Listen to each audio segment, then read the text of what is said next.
WhatsApp पे कभी message आया है कि नेहरू जी मुसलमान हैं? बाबर तोप लेकर के आया था, अंग्रेज बंदूक लेकर के आए।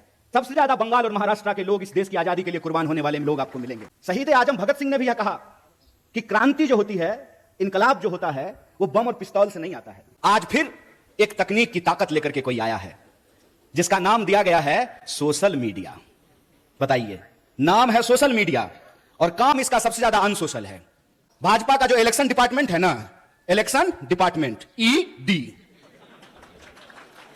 पूरी सरकार ही चल रही है ईडी और सीडी पे। या तो ईडी भेजते हैं या सीडी भेजते हैं। और डॉक्टर बाबा साहब भीमराव अंबेडकर ने एक बड़ी मजेदार बात कही है।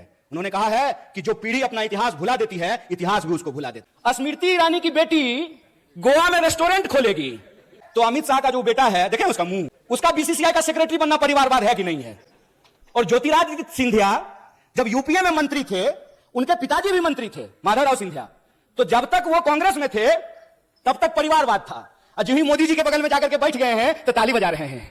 अगर परिवारवाद गलत है चचा, तो संघ परिवारवाद भी गलत है। कि सोनिया जी का कांग्रेस में होना और राजीव जी का कांग्रेस में होना परिवारवाद है, तो मेनका गांधी जी का और वरुण गांधी जी का भाजपा में होना परिवारवाद कैसे नहीं है? हमारा बाप अमित शाह थोड़ी था कि हम बीसीसीआई के सेक्रेटरी बन जाएंगे। और वो गांधी सूट खोल दिए देश के लिए, वो भी गुजरात से थे। एक गुजरात के गांधी सूट खोल दिए देश के लिए, एक गुजरात के मोदी 10 लाख का सूट पहन लिए दोस्त के लिए। कि जैसे आप गरीब हैं ना, वैसा ही गरीब इस देश का हर कोई बन जाए। चढ़ने के लिए उसके पास 8,500 करोड़ का हवाई जहाज हो, 15 करोड़ का कार हो, 10 लाख का सूट हो, 5 लाख का चश्मा हो, 2.5 लाख का कलम हो। हम चाहते हैं कि ऐसी गरीबी पूरे देश को मिल जाए। अब दाग अच्छे हैं क्योंकि दाग भाजपाई हैं। जगह है कितनी जेल में तेरे देख लिया है, देखेंगे। नेताजी अगर डर गए तो भाजपाई हो लिए, अगर नहीं डरे तो कांग्रेस में रहे। तो जयशाह का बाप तरीपार होने के बाद देश का गृहमंत्री बन पाता? वो मन की बात आपके जो मन में है वो बिल्कुल एक सा है। क्योंकि हमारा यह मानना है कि हम देश के किसी भी इलाके में रह रहे हों, चाहे उत्तर में रह रहे हों या दक्षिण में, पूरब में रह रहे हों या पश्चिम में, हमारा पूरा देश आज विभिन्न तरह की समस्याओं से घिरा हुआ है। अगर इन समस्याओं से हम निजात पाना चाहते हैं तो हमारे और आपके बीच में संवाद होना बहुत जरूरी है। और उसी संवाद के सिलसिले में मैं 2-4 बातें आपसे करना चाहता हूं। मैं मार्गदर्शन करने के लिए आपका नहीं आया हूं, आपसे मार्गदर्शन प्राप्त करने के लिए आया हूं। आप सब लोग रोज न्यूज देखते होंगे, आपके व्हाट्सएप पे रोज कोई ना कोई मैसेज आता होगा। यहां नौजवान सब बैठा हुआ है, क्या व्हाट्सएप पे कभी मैसेज आया है कि नेहरू जी मुसलमान हैं? आया है कि नहीं आया है? आया है ना। यहां जितने लोग बैठे हुए हैं, कोई ऐसा व्यक्ति नहीं है जिसको कांग्रेस पार्टी के बारे में, नेहरू जी के बारे में, गांधी जी के बारे में, हमारे नेता राहुल गांधी के बारे में मिस इन्फॉर्मेशन नहीं आया हो। कोई ऐसा व्यक्ति नहीं है। तो मैं यहां इतिहास की एक घटना आपके सामने रखना चाहता हूं। जब लोदियों का शासन था दिल्ली में, तो बाबर तोप लेकर के आया था। तकनीक नई थी और उस नई तकनीक के बदौलत बाबर ने लोदियों को हरा दिया और मुगल राज की स्थापना हो गई। मुगल का राज चलने लगा और बाद में जितने भी मुगल शासक हुए वो यहीं पर रहे, यहीं पे उन्होंने शादियां की और उनके बाल बच्चे जो हैं वो राज करने लगे। फिर अंग्रेज बंदूक लेकर के आए, मुगलों के राज को समाप्त किया और अंग्रेजों की राज जो है वो स्थापित हो गई। 200 साल तक अंग्रेजों का राज रहा हमारे ऊपर। और जब मैं पुनर्जागरण की धरती कहता हूं तो पुनर्जागरण की धरती कहने का क्या मतलब है? पुनर्जागरण की शुरुआत ईस्ट में बंगाल से हुआ और वेस्ट में महाराष्ट्र से हुआ था। इसीलिए जब आप स्वतंत्रता आंदोलन के इतिहास को देखेंगे तो सबसे ज्यादा बंगाल और महाराष्ट्र के लोग इस देश की आजादी के लिए कुर्बान होने वाले लोग आपको मिलेंगे। तो फिर अंग्रेजों को, उस राज को कौन सी तकनीक से समाप्त किया गया? गांधी जी के हाथ में बंदूक तो नहीं था। और आप यह जान लीजिए, शहीद आजम भगत सिंह ने भी यह कहा कि क्रांति जो होती है, इनकलाब जो होता है, वो बम और पिस्तौल से नहीं आता है। कई बार हमारे जो नौजवान साथी हैं उनके व्हाट्सएप पे ये भी मैसेज आता है कि जब शहीद आजम भगत सिंह को फांसी हो, कई बार आप लोगों के सामने यह मैसेज आया होगा कि शहीद आजम भगत सिंह को फांसी हो रही थी और गांधी जी ने कुछ नहीं किया। यह तमाम जो चीज है इसको हमको समझना पड़ेगा। जबकि शहीद आजम भगत सिंह कह रहे हैं कि बम और पिस्तौल इनकलाब नहीं लाता है। बम का दर्शन भगवती चरण बोहरा ने लिखा था, शहीद आजम भगत सिंह ने नहीं लिखा था।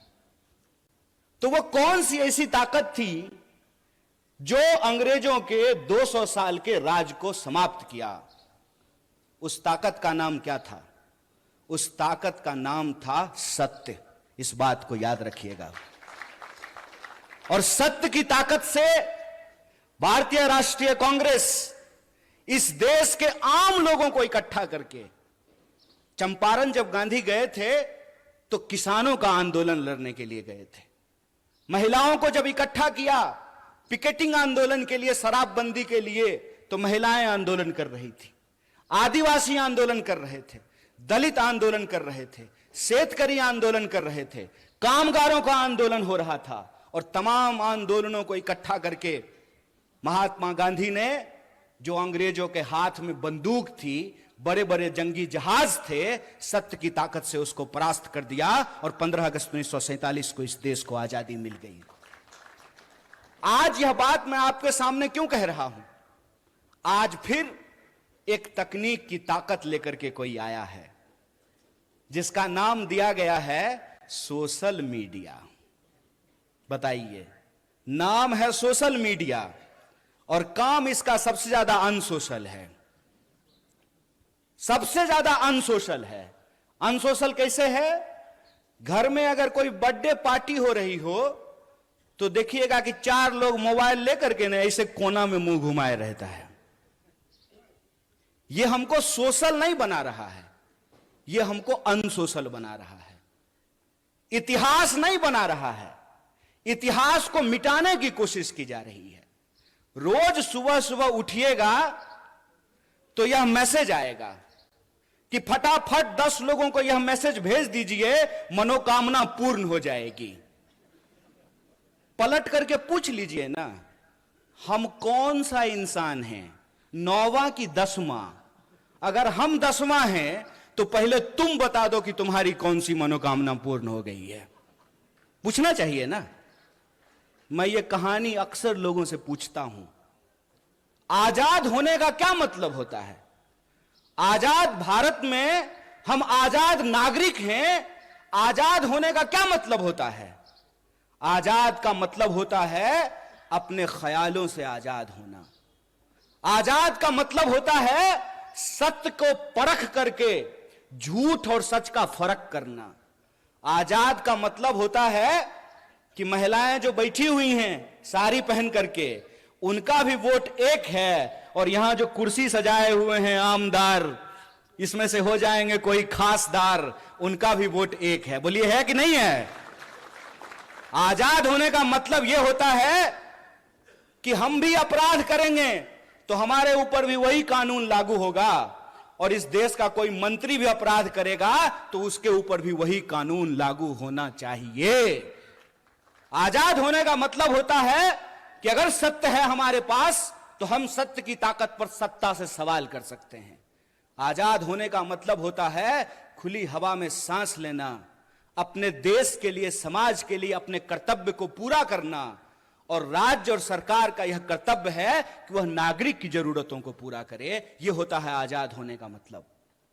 हमको पता भी नहीं चल रहा है कैसे धीरे धीरे स्नेह स्नेह हमारी आजादी हमसे छीनने की कोशिश की जा रही है।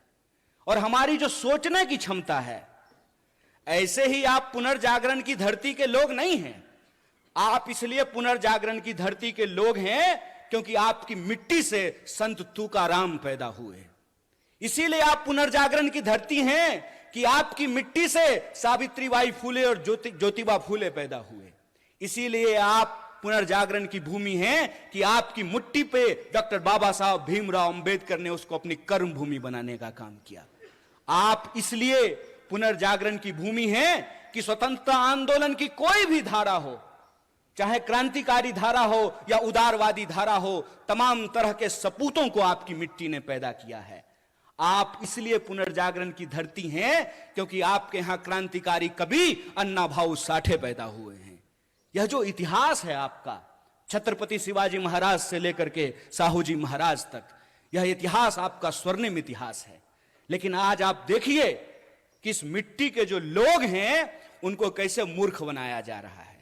एक सवाल हम यहां खड़ा होकर के पूछें, हमारे एनसीपी के जिला अध्यक्ष हैं यहां पे, हम आपको यह नहीं बोलेंगे कि आप पवार वाले एनसीपी हैं, हम आपको यही कहेंगे कि आप सच्चा एनसीपी हैं, वो खरीदा हुआ एनसीपी है। आप सच्चा एनसीपी हैं और वो भाजपा का जो इलेक्शन डिपार्टमेंट है ना, इलेक्शन डिपार्टमेंट ईडी, पूरी सरकार ही चल रही है ईडी और सीडी पे। या तो ईडी भेजते हैं या सीडी भेजते हैं। तो जिसका ईडी और सीडी नहीं है वो सच्चा है, जिसका ईडी और सीडी है वो झूठा है, वो झूठ के साथ जाकर के खड़ा है। और मैं ये सवाल आपसे पूछता हूं, इसका जवाब आपको अपने आप मिल जाएगा, क्योंकि मैं महसूस करता हूं और मैं ऋणी हूं महात्मा गांधी का, मैं ऋणी हूं पंडित जवाहरलाल नेहरू का, मैं ऋणी हूं डॉक्टर बाबा साहब भीमराव अंबेडकर का, मैं ऋणी हूं सरदार वल्लभ भाई पटेल का, सुभाष चंद्र बोस का, सरोजिनी नायडू का। मैं ऋणी हूं उनका कि वो अंग्रेजों से लड़ करके हमको आजादी दिलाए। मैं ऋणी हूं लाल बहादुर शास्त्री का, मैं ऋणी हूं इंदिरा गांधी का, राजीव गांधी का, कि जो आजादी हमारे पुरखों ने हमको दिलाई, जो आजादी हमको हमारे संविधान ने दिया, उस आजादी को ये लोग बचा करके रखे। इसीलिए तो एक साधारण नौजवान जिसकी मां आंगनवाड़ी में काम करती है, वो आप तमाम लोगों के सामने माइक लेकर के इन तमाम नेताओं के सामने खड़ा होकर के भाषण दे रहा है। यह संविधान की ताकत है, यह उस आजादी के आंदोलन का इतिहास है कि आज हम आजाद देश में सांस ले पा रहे हैं। लेकिन कैसे यह आजादी हमसे छीनी जा रही है, इस बात को हमको समझना पड़ेगा। कैसे नए तकनीक का, इंटरनेट का और सोशल मीडिया का सहारा लेकर के झूठ परोसा जा रहा है और सत्य को झुठलाने की कोशिश की जा रही है, इस बात को हमको समझना पड़ेगा।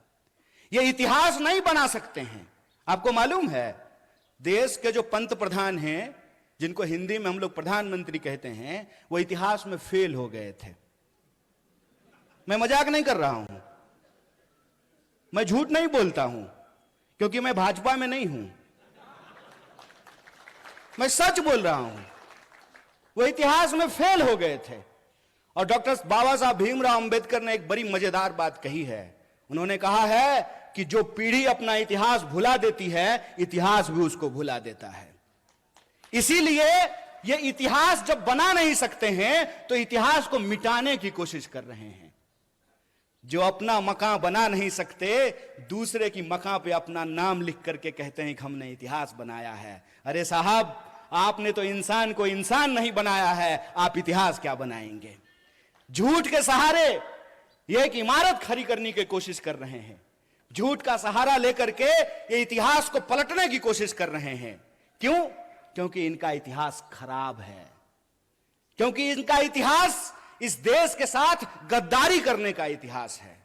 इनका इतिहास इस देश के लोग जब अंग्रेजों के खिलाफ लड़ रहे थे तो उनके साथ चाय पर बैठ करके चर्चा करने का इतिहास है। इनका इतिहास अंग्रेजों की जासूसी करने का इतिहास है।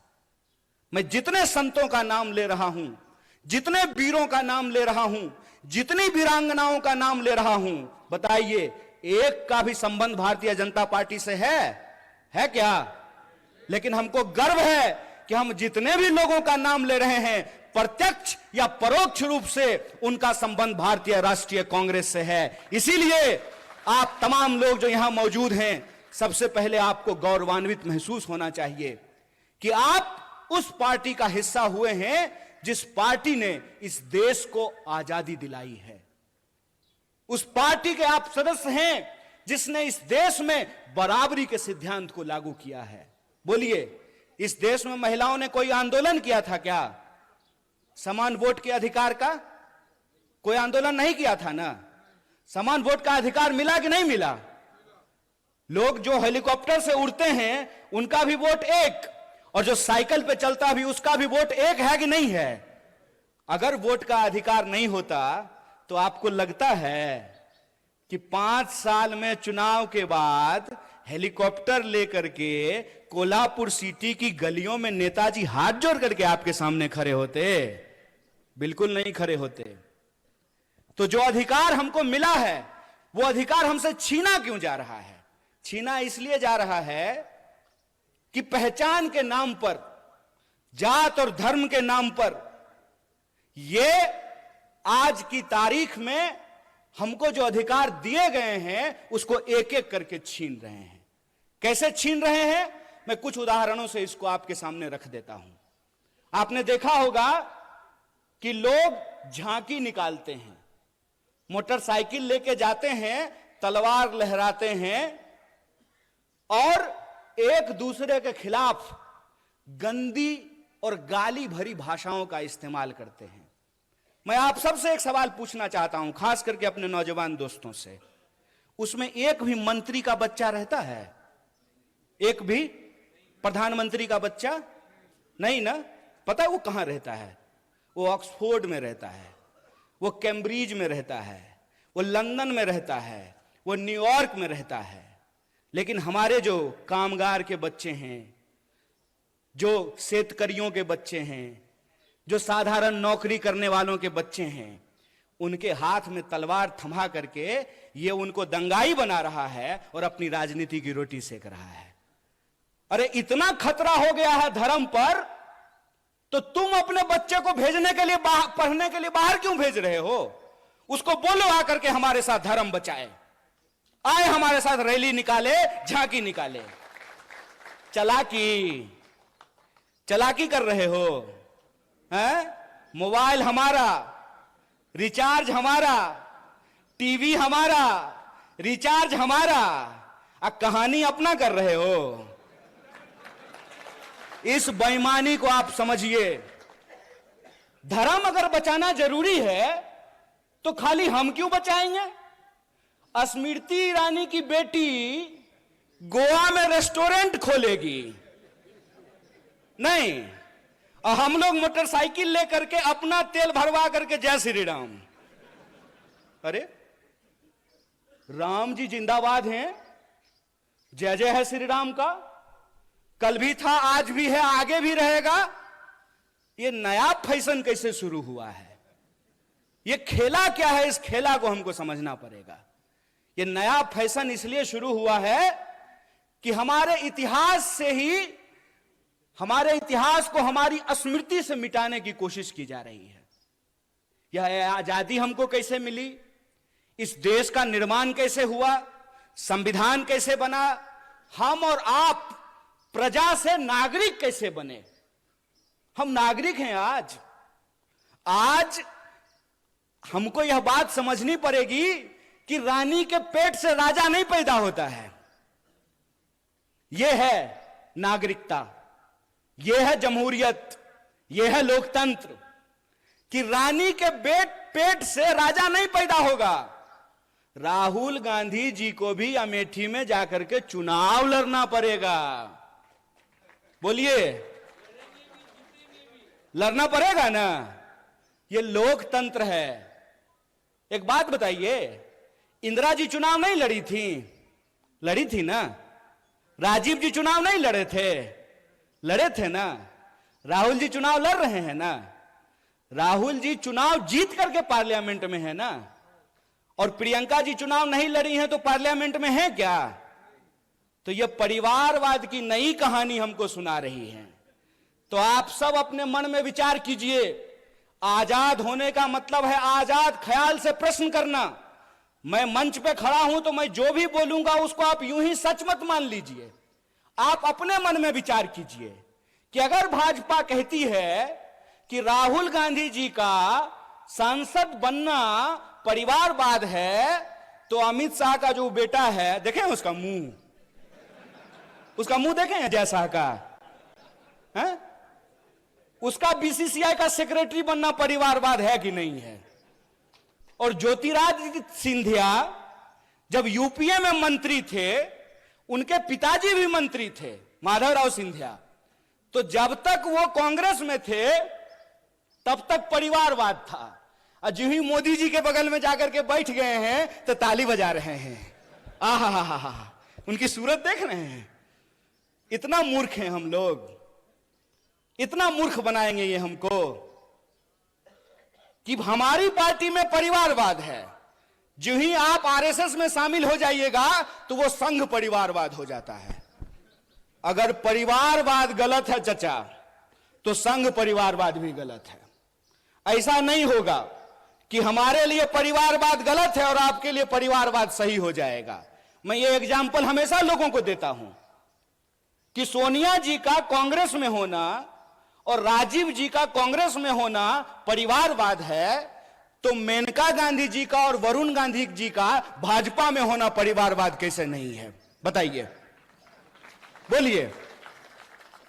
बेवकूफ बना रहे हो। तुम्हारा खेल हम समझते हैं, और इसका खेल जानते हैं हम क्यों समझते हैं? क्योंकि हमारे जैसे लोग राजनीति को कभी अपना कैरियर नहीं समझते हैं। हमने, और ये मैं पब्लिकली बोल रहा हूं आपके सामने, ये जो आप तमाम लोग यहां बैठे हुए हैं ना, हमने आपका नमक खाया है। आप जो टैक्स देते हैं, उस टैक्स के पैसे से हमने दिन रात पढ़ाई करके पीएचडी की है। हमारा बाप अमित शाह थोड़ी था कि हम बीसीसीआई के सेक्रेटरी बन जाएंगे, हैं? तो जब हमने आपका नमक खाया है तो हम जानते हैं इस देश की हकीकत क्या है। इस देश की हकीकत यह है कि महात्मा गांधी विदेश में पढ़ाई किए, बैरिस्ट्री की पढ़ाई किए थे। बैरिस्ट्री की पढ़ाई करके वो भारत आए और मोहनदास करमचंद गए बिहार, और बिहार में किसान के आंदोलन में शामिल हुए चंपारण में, और बिहार के किसानों ने करमचंद को महात्मा गांधी बना करके भेज दिया। और वो गांधी सूट खोल दिए देश के लिए। वो भी गुजरात से थे। एक गुजरात के गांधी सूट खोल दिए देश के लिए, एक गुजरात के मोदी 10 लाख का सूट पहन लिए दोस्त के लिए। यही हकीकत है ना। और कहते हैं कि एक गरीब प्रधानमंत्री बन गया है तो आपको अच्छा नहीं लग रहा है। नहीं नहीं, बहुत अच्छा लग रहा है। बस हम ये चाहते हैं कि जैसे आप गरीब हैं ना, वैसा ही गरीब इस देश का हर कोई बन जाए। हर कोई वैसा ही गरीब बन जाए कि चढ़ने के लिए उसके पास 8,500 करोड़ का हवाई जहाज हो, 15 करोड़ का कार हो, 10 लाख का सूट हो, 5 लाख का चश्मा हो, 2.5 लाख का कलम हो। हम चाहते हैं कि ऐसी गरीबी पूरे देश को मिल जाए। चोरी, इसको चोरी कहते हैं, इसको बेईमानी भी कहते हैं, इसको कहते हैं आंख में झूठ झोंकना। और ये हमारे आंख में झूठ झोंक रहे हैं।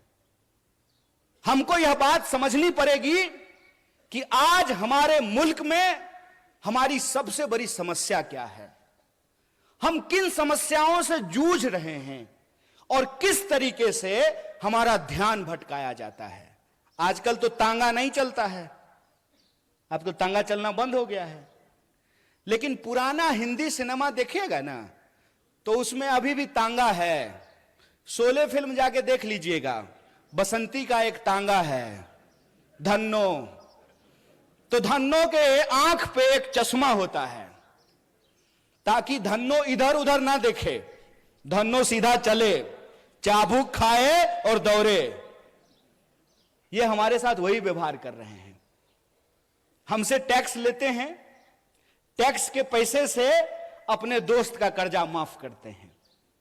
हम खून पसीने की कमाई राष्ट्रीय बैंकों में जमा करते हैं। किसान अगर ट्रैक्टर का लोन ना चुकता करे तो किसान के ऊपर ट्रैक्टर चढ़ा देते हैं। लेकिन 12 लाख करोड़, कितना था बंटी भाई, 12 लाख करोड़ अपने दोस्तों का कर्जा माफ कर देते हैं। कहते हैं कि इस देश में शिक्षा देने के लिए पैसा नहीं है, लगातार एजुकेशन के बजट को कम किया जाता है। लेकिन आपको मालूम है, नेताजी सब रहने के लिए, और अभी बंटी भाई और पीएन पाटिल भाई आपस में बात कर रहे थे कि जो बढ़िया हिंदी बोलेगा वो दिल्ली जाएगा। जो भी जाए, जिसको भी आप भेजिए, लेकिन जब आप दिल्ली जाइएगा ना तो 20,000 करोड़ का महल बना है आप लोगों के लिए। कितना? 20,000 करोड़। हाय रे चोरी, अस्पताल बनाने के लिए पैसा नहीं है।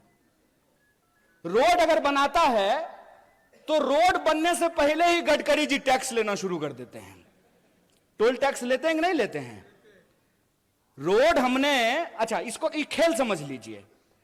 कार जब आप खरीदिएगा, हमारे पत्रकार लोग यहां बैठे हुए हैं, आपको तो कम से कम कार होगा ही है।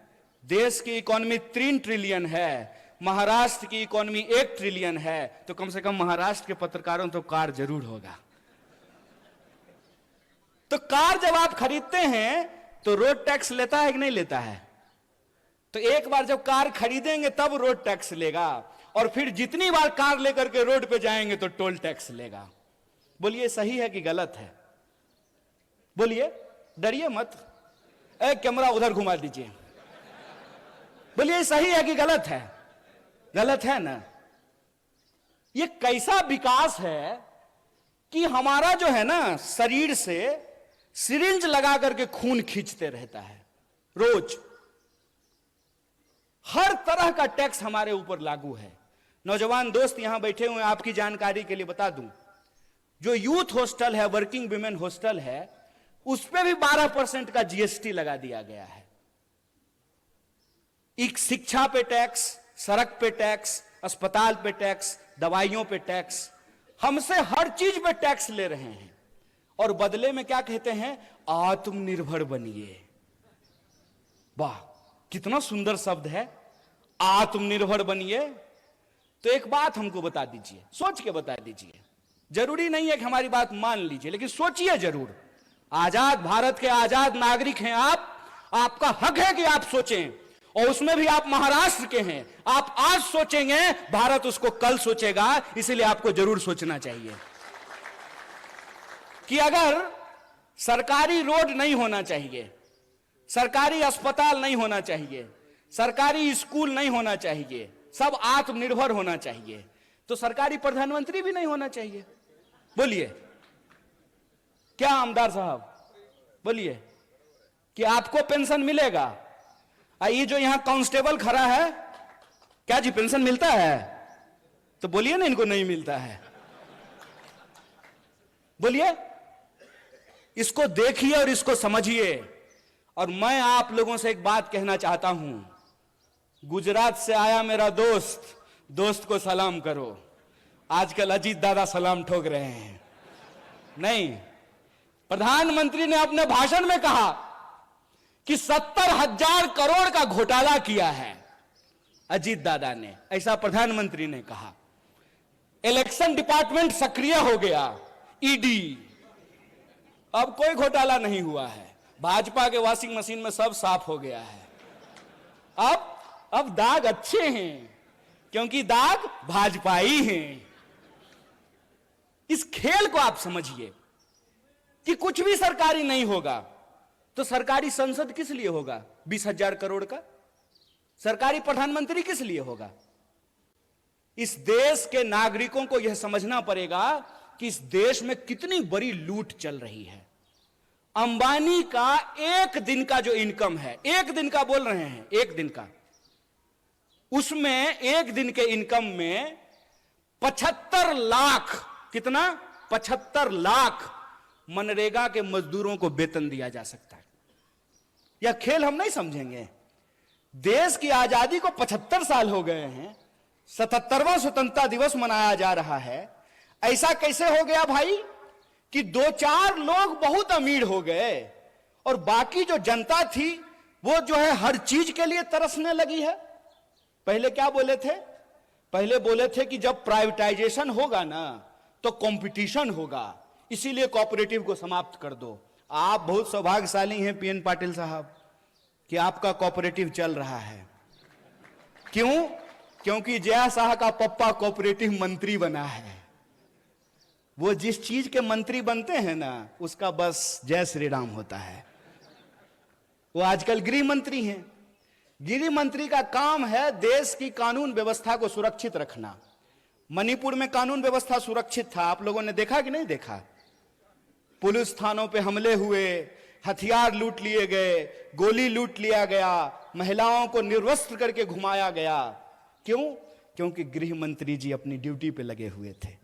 प्रधानमंत्री 22-22 घंटा काम करते हैं, तब जाकर के देश की यह हालत पहुंची है कि इस देश में 5.5 लाख इंजीनियर हर साल पैदा होते हैं और 1.5 लाख लोगों को भी नौकरी नहीं मिलती है। इसीलिए मैं जो बोलता हूं तथ्य और प्रमाण के साथ बोलता हूं। मैं आपके सामने बोल रहा हूं। प्रधानमंत्री जी ने कहा कि 2022 तक सबको पक्का मकान मिल जाएगा। मिल गया कि नहीं मिल गया? नहीं मिला तो मतलब प्रधानमंत्री झूठ बोल रहे हैं क्या? या तो आप लोग झूठ बोल रहे हैं या प्रधानमंत्री झूठ बोल रहे हैं? कौन झूठ बोल रहा है? प्रधानमंत्री झूठ बोल रहा है।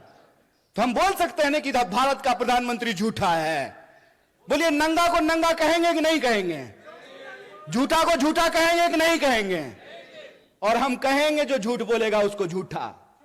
और तुम्हारे इलेक्शन डिपार्टमेंट में कितना दम है वो हम देखे हैं। जब आ रहे थे ना कोल्हापुर सिटी से मसाल के पीछे पीछे, तो कोल्हापुर का जेल देखते हुए आए हैं।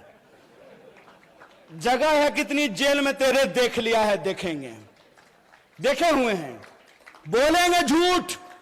झूठा हो तुमने झूठ बोला है इस देश की जनता से। तुमने झूठ बोला कि हम इस देश के एक एक इंसान के खाते में 15 लाख रुपया पहुंचाएंगे। तुमने झूठ बोला कि हर साल 2 करोड़ नौकरी पैदा की जाएगी। तुमने झूठ बोला कि किसानों की आमदनी दोगुनी की जाएगी। तुमने झूठ बोला कि 2022 तक सबको पक्का मकान मिल जाएगा। तुमने झूठ बोला कि महंगाई को कम करेंगे। तुमने झूठ बोला कि महिलाओं के ऊपर अत्याचार को कम करेंगे। तुम इस देश की जनता से झूठ बोल रहे हो और तुम्हारी ताकत है झूठ बोलना। तो याद रखना कि तुम अगर झूठ के रास्ते पे चल सकते हो, फिर से इस देश को गुलाम बनाने की साजिश रच सकते हो। जिन अंग्रेजों की चापलूसी करते थे, आज उन्हीं दोस्तों के साथ खड़ा होकर के अगर उस देश में तुम कंपनी राज लाना चाहते हो, तो तुमको बता देना चाहते हैं कि हम भी महात्मा गांधी के राह पे चलने वाले लोग हैं। तुम्हारे झूठ का मुकाबला सच से करेंगे और तुम्हारे झूठ को हराएंगे। यह लड़ाई 2 तरह के सोच के बीच की लड़ाई है। एक तरफ वो है जो दिन दहाड़े बिना किसी लाग लपेट के झूठ बोलते हैं। दूसरी तरफ हम तमाम लोगों को एकजुट होना पड़ेगा जो सच बोलते हैं। पहली लड़ाई है झूठ और सच की, दूसरी लड़ाई है डर और साहस की। बताइए, शहीद आजम भगत सिंह 23 साल की उम्र में हंसते हंसते फांसी के फंदे पे झूल गया। झूल गया कि नहीं झूल गया? बटुकेश्वर दत्त, सुखदेव, राजगुरु, चंद्रशेखर आजाद झूल गए कि नहीं झूल गए? और आप जान लीजिए, जितने क्रांतिकारी थे उनका केस अगर कोई लड़ता था तो उस वकील का नाम पंडित जवाहरलाल नेहरू था। इस बात को याद रखिएगा। ये झूठ बोलते हैं, ये झूठ बोलते हैं, हमारे इतिहास को तोड़ने और मरोड़ने की कोशिश करते हैं। तो जो क्रांतिकारियों की परंपरा है जो वीरता के साथ खड़ी होती है, तो एक तरफ अंग्रेजों से माफी मांगने वाले डरपोक लोग हैं, एक तरफ अंग्रेजों की चापलूसी करने वाले, जासूसी करने वाले डरपोक लोग हैं, दूसरी तरफ हम साहसी और बहादुरी लोगों को इकट्ठा होना पड़ेगा। तो दूसरी लड़ाई है साहस और डर का, और तीसरी लड़ाई है कि वो समाज को हमेशा बांटने का काम करते हैं। हमेशा कभी जात के नाम पे बांटेंगे, कभी धर्म के नाम पे बांटेंगे। जहां धर्म होगा वहां धर्म का झगड़ा लगाएंगे, जहां धर्म नहीं होगा वहां जात का झगड़ा लगाएंगे। आप मणिपुर का उदाहरण देख लीजिए, वहां आपस में लोगों को लड़ा रहे हैं कि नहीं लड़ा रहे हैं। आप हरियाणा का उदाहरण उठा करके देख लीजिए, वहां कैसे लोगों को लड़ाने की कोशिश की गई।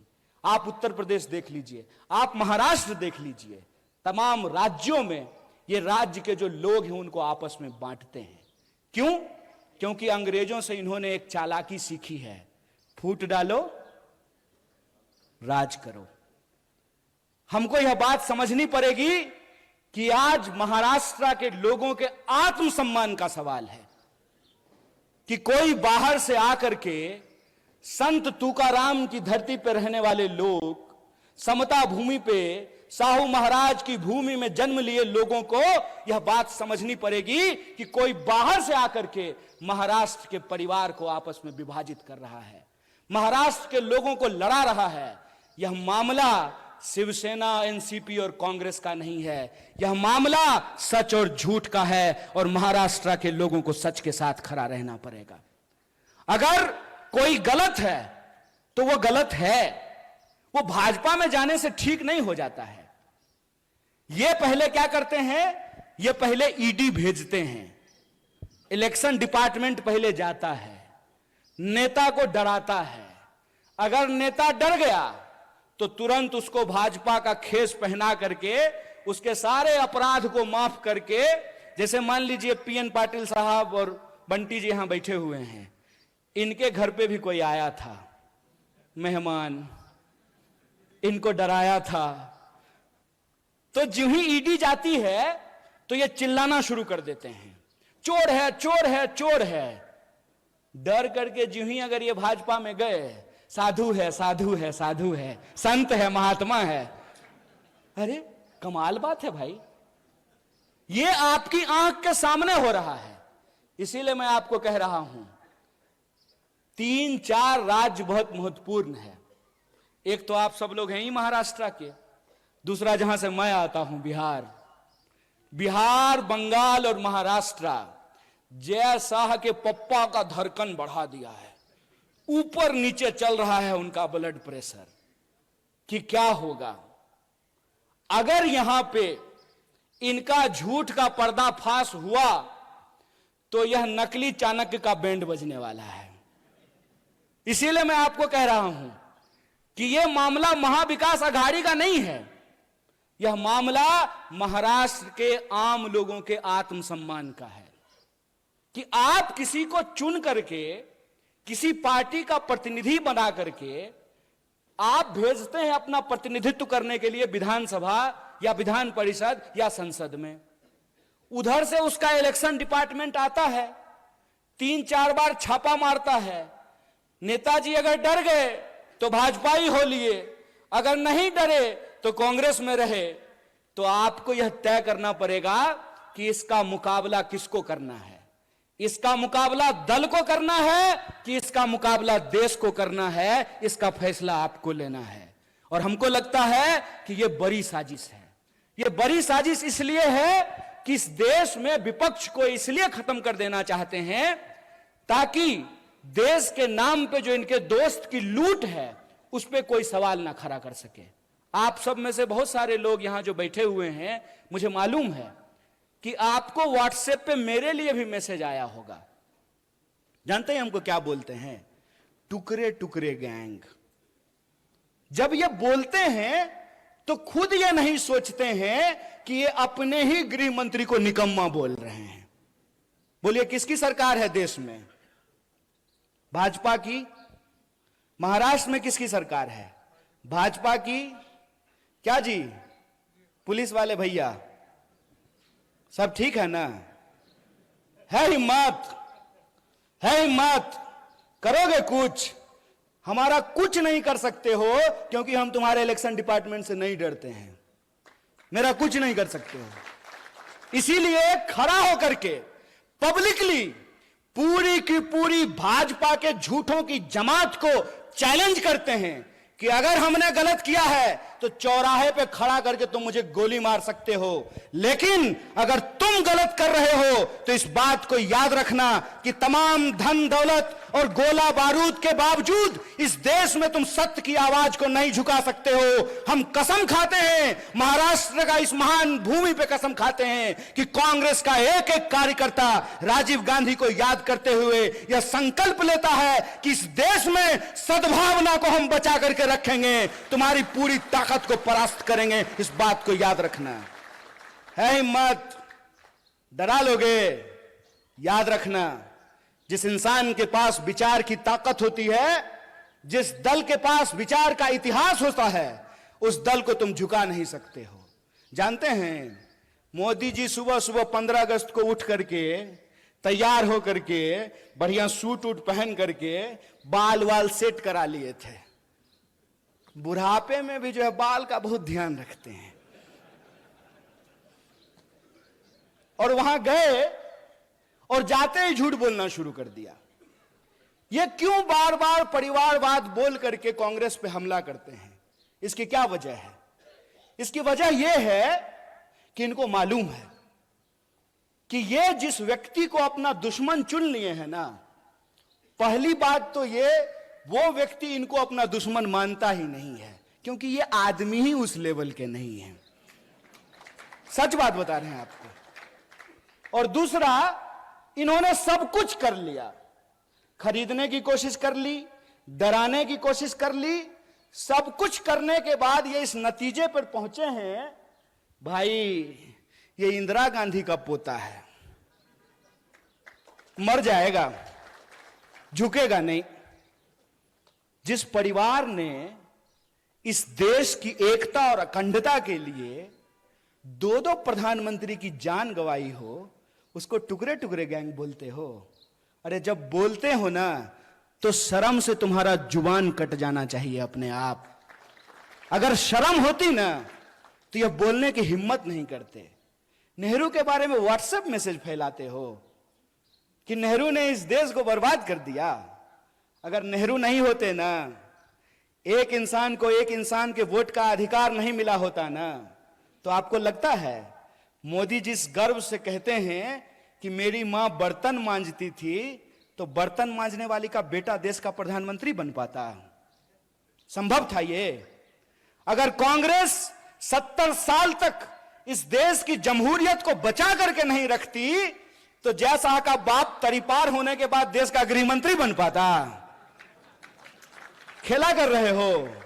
यह सच्चाई आज न कल इंसान के सामने आएगी, क्योंकि सच और झूठ में एक फर्क होता है।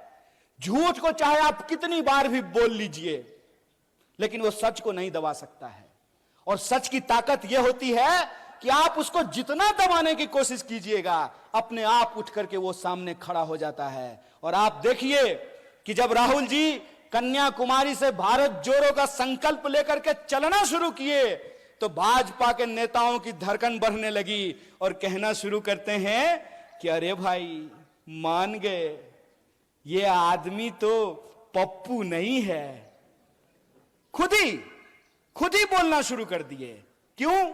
क्योंकि इन्होंने हजारों करोड़ खर्च किया उस इंसान को बदनाम करने के लिए।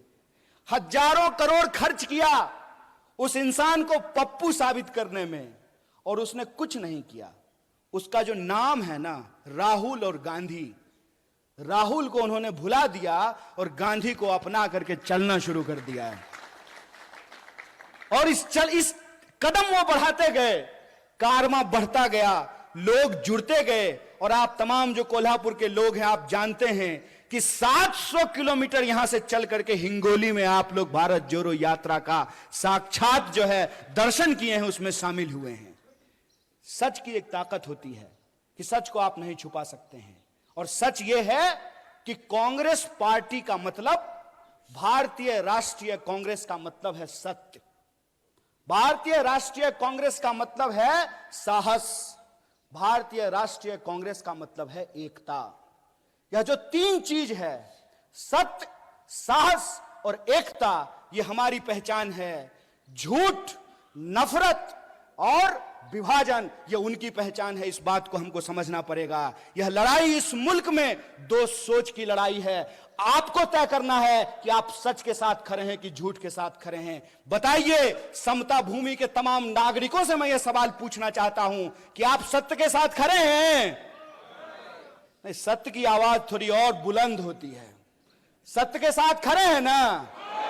अगर आप सत्य के साथ खड़े हैं तो यह जो नकली चाणक्य है ना, नकली चाणक्य को पहचानते हैं कि नहीं? अरे वही फादर ऑफ जयशाह, वो अपने आप को जो है चाणक्य कहते हैं। वो चाणक्य जो है ना, सूटकेस लेकर के घूमते रह जाएंगे। मुझे पूरा भरोसा है कि महाराष्ट्र के लोग इनके झूठ को धूल चटाएंगे, इनको जरूर हराएंगे। इस बात का हमको भरोसा है। और इस बार ये देखना ही नहीं है, इस बार यह नहीं देखना है कि किसका फेटा कैसा है, किसका कुर्ता कैसा है, किसका जो है सिंबल कैसा है। सिर्फ एक बात देखना है कि जो झूठ बोल रहा है, जो आपको डरा रहा है और जो नफरत फैला रहा है, वो भाजपाई है। जो सच बोल रहा है, जो लोगों की एकता की बात कर रहा है, क्योंकि एकता की बात गांधी करते थे। गांधी क्या कहते थे? गांधी कहते थे, रघुपति राघव राजा राम, पतित पावन सीताराम, ईश्वर अल्लाह तेरो नाम, सबको सन्मति दे भगवान। और यह जो सबको सन्मति का जो भाव है, वो सबको सन्मति का भाव सिर्फ गांधी का भाव नहीं है, वही भाव साहू जी महाराज का भाव है, वही भाव संत तुकाराम का भाव है, वही भाव डॉक्टर बाबा साहब भीमराव अंबेडकर का भाव है, वही भाव फूले का भाव है, वही भाव इस देश में नानक का भाव है, कबीर का भाव है। इस देश के भीतर जो त्याग और तपस्या का भाव है, वह भाव है सबको साथ लेकर चलने का भाव। और सबको साथ लेकर चलने की जो भावना है, कोल्हापुर के एक एक नागरिकों को इसके बारे में मालूम है, क्योंकि साहू जी महाराज ने किसी एक जाति के लिए नहीं बल्कि सभी जातियों के लिए छात्रावास का निर्माण कराया था। तो यह जो सबको साथ लेकर चलने का भाव है, यह जो एकता का भाव है, इस भाव को हमको बचाना है। जो प्रेम का भाव है उसको हमको बचाना है। जो सत्य के प्रति हमारी निष्ठा है उसको हमको बचाना है। और यह हमको इसलिए बचाना है कि जो पुरखों ने मिट्टी हमारे हाथ में सौंपी है, जो पुरखों ने संविधान हमारे हाथ में सौंपा है, जो पुरखों ने जमहूरियत और लोकतंत्र हमारे हाथ में सौंपा है, इसको हमको अपनी आने वाली पीढ़ी के लिए सुरक्षित रखना है, ताकि जब हम इस जमहूरियत को बचाएं तो कल को उस जमहूरियत को का इतिहास पढ़ने वाले यह लोग समझ सकें, पढ़ सकें कि देश की आजादी तो 47 में मिल गई, लेकिन उस आजादी को बचाए रखने का आंदोलन भी कांग्रेस पार्टी, भारतीय राष्ट्रीय कांग्रेस के नेतृत्व में चलाया गया। इस आजादी को हमको बचाना है। और जनता के जो मूल सवाल हैं, उनकी कोशिश रहेगी कि वो इधर उधर की बात करेंगे, उनकी कोशिश रहेगी कि इतिहास का झूठ आपके सामने ला करके परोसेंगे, उनकी कोशिश रहेगी कि आपको डराने का कोशिश करेंगे। डर का मैसेज आता है कि नहीं आता है? डर का मैसेज आता होगा कि अब्दुल को 11 भाई बहन है। यह मैसेज आता है कि नहीं आता है? कल को अगर मुसलमान ज्यादा हो गए तो यहां संविधान समाप्त हो जाएगा और शरिया कानून लागू हो जाएगा। ऐसा मैसेज व्हाट्सएप पे आता है कि नहीं आता है? आता है ना। यह डर क्यों फैलाया जाता है? यह डर इसलिए फैलाया जाता है ताकि आप यह ना सोच सकें कि अंबानी की एक दिन की आमदनी में 75 लाख मनरेगा मजदूरों को वेतन दिया जा सकता है, ताकि आप यह ना सोच सकें कि अदानी के सेल कंपनी में 20,000 करोड़ किसके हैं, ताकि आप यह ना सोच सकें कि देश का 99% ठेका एक परिवार को दिया जा रहा है, ताकि आप यह ना सोच सकें कि परिवारवाद इधर गलत है और परिवारवाद उधर सही हो जाता है। अजीत दादा पवार जब महाविकास अघाड़ी में थे तो 75,000 करोड़ का घोटाला करने का आरोप प्रधानमंत्री ने लगाया। जी ही भाजपा में जाकर के शामिल हो गए तो इलेक्शन डिपार्टमेंट लगता है नींद की गोली लेकर के सो गया है, या हो सकता है अजीत दादा के घर का रास्ता भूल गया हो, उसको एड्रेस नहीं मालूम हो। यह जो खेल चल रहा है, इस खेल को हमको समझना पड़ेगा। वो हमको जाति और धर्म में उलझा करके हमारा वोट ले रहे हैं, और जब उनको गद्दी मिल रहे हैं तो अपने बच्चे को पढ़ने के लिए बिलायत भेज रहे हैं और हमारे बच्चों को दंगाई बना रहे हैं। यह सवाल हमारे सामने गंभीर है और इस गंभीरता को हमको समझना पड़ेगा। और जो सद्भावना का संकल्प हमने राजीव जी को याद करते हुए खाई है, उस संकल्प को, उस कसम को हमको पूरा करना पड़ेगा। हम इंतजार नहीं करेंगे। अगर कोई इंसान किसी व्हाट्सएप ग्रुप में झूठ बोल रहा हो, उस झूठ का हमको मुकाबला करना पड़ेगा। किसी चाय की दुकान पे कोई नफरत फैला रहा हो, उस नफरत का हमको मुकाबला करना पड़ेगा। हमारे मोहल्ले में कोई अगर झगड़ा लगाने की कोशिश कर रही हो, उस झगड़े के खिलाफ हमको खड़ा होना पड़ेगा।